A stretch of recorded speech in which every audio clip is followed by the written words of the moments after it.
नमस्कार. जय श्री कृष्ण. श्री कृष्ण चैतन्य प्रभु Nityanand Shri Advaita Gadadhar श्रीवासदि गौरभक्तवृंदा. Enunciating text 24, text 25 and text 26 of chapter 3, the Lord's pastimes out of Vrindavan of 3rd canto of status quo of Srimad Bhagavatam. Text 24. Puryam kadachit क्रीडद्भिर यदुभोज कुमारकैः को पिता मुनयः शेपुर भगवन्मत को विदाः. Once upon a time, great sages were made angry by the sporting activities of the princely descendants of the Yadu and Bhoj dynasties, and thus, as desired by the Lord, the sages cursed them. The associates of the Lord who were playing the part of princely descendants of the Yadu and Bhoj dynasties were not ordinary living entities. It is not possible that they could offend any saintly man or sage, nor could the sages, who were all pure devotees of the Lord, be influenced to anger by any of the sporting activities of the princes born in the holy dynasties of Yadu or Bhoj, wherein the Lord himself appeared as a descendant. The cursing of the princes by the sages was another transcendental pastime of the Lord to make a show of anger. The princes were cursed in order that one may know that even the descendants of the Lord, who could never be vanquished by any act of material nature, were subjected to the reactions of anger by great devotees of the Lord. One should therefore take great care and attention not to commit an offense at the feet of a devotee of the Lord. Text 25. Tatah katipayair masair vrushni bhojan dhaka dayah yayuh prabhasam samrushta rathair devavi mohitah.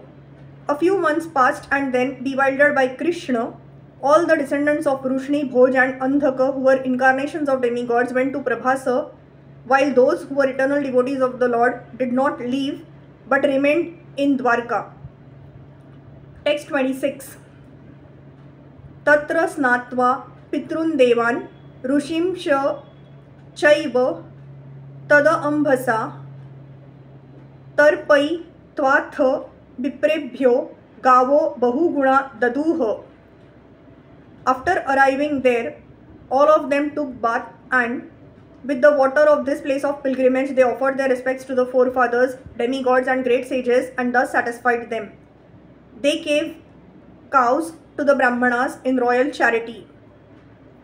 Amongst the devotees of the Lord, there are several divisions, namely Nitya Siddhas and Sadhana Siddhas.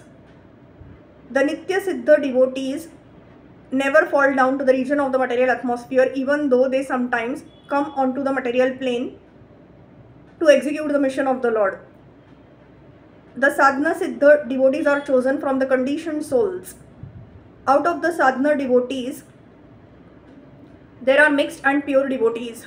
The mixed devotees are sometimes enthusiastic about fruitive activities and are habituated to philosophical speculation. The pure devotees are free from all these mixtures and are completely absorbed in the service of the Lord, regardless of how and where they are situated. Pure devotees of the Lord are not enthusiastic to put aside their service to the Lord in order to go visit holy places of pilgrimage. A great devotee of the Lord in modern times, Shri Narottam Das Thakur, has sung like this: to visit holy places of pilgrimage is another bewilderment of the mind, because devotional service to the Lord at any place is the last word in spiritual perfection. For pure devotees of the Lord who are completely satisfied with the transcendental loving service of the Lord, there is hardly any necessity to visit the various places of pilgrimage. But those who are not so advanced have the prescribed duties of visiting pilgrimage sites and regularly performing the rituals. The part of the princely order of the Yadu dynasty who went to Prabhas performed their duties to be done in a place of pilgrimage and offered their pious actions to their forefathers and others.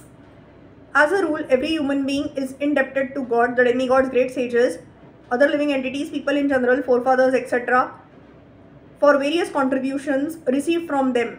Thus, everyone is obliged to repay the debt of gratitude.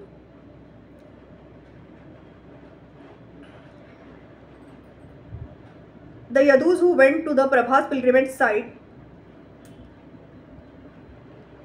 performed their duties by distributing land, gold, and well-nourished cows in royal charity as described in the next verse. Hare Krishna.